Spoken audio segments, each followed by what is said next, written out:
Nicolas Martin, que répondez-vous d'ailleurs à la question que j'ai posée aussi à M. Peumans? La NVA est en train de réussir son coup finalement, en dégoûtant progressivement les francophones de la Belgique. Malgré tout ce qu'on dit, on voit quand même que le dégoût des francophones pour la Belgique grandit, ce qui est tout à fait nouveau. Michel va nous dire ce qu'il en pense, parce que je vois que Michel fait non, non. Donc quand Michel fait non, non, je lui donne la parole juste après.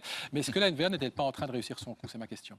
Non, parce que je pense que du côté francophone, une toute grande majorité des habitants restent attachés fondamentalement au pays. Ce qu'ils demandent simplement, c'est d'être respectés dans ce pays. Ce que l'on ne voit plus depuis quelques années, notamment avec ce gouvernement MR-NVA, qui effectivement mène une politique extrêmement flamande dans toute une série de domaines que l'on pourrait citer.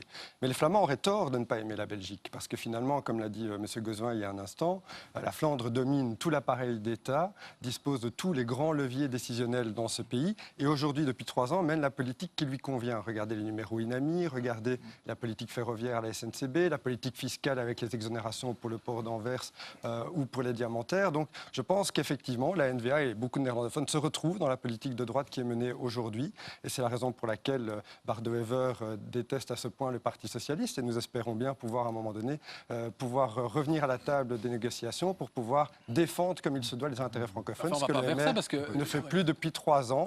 Et c'est d'ailleurs la grande satisfaction de la NVA, c'est de pouvoir avoir un partenaire docile comme le MR pour mener une politique qui convient aux néerlandophones et particulièrement à la NVA. Si je puis me permettre, au niveau des enquêtes d'opinion, toutes les enquêtes montrent, et Michel Henriot en parlera peut-être, que sur le plan de l'identité, il y a une différence fondamentale entre la Flandre et la Wallonie. Oui. C'est que l'identité wallonne s'est construite de manière complémentaire à l'identité belge. Ce sont deux identités qui s'associent. Plus on se sent wallon, plus on se sent belge en général dans les études, tandis qu'en Flandre, les deux identités se sont construites en opposition l'une à l'autre. On continue le débat dans un...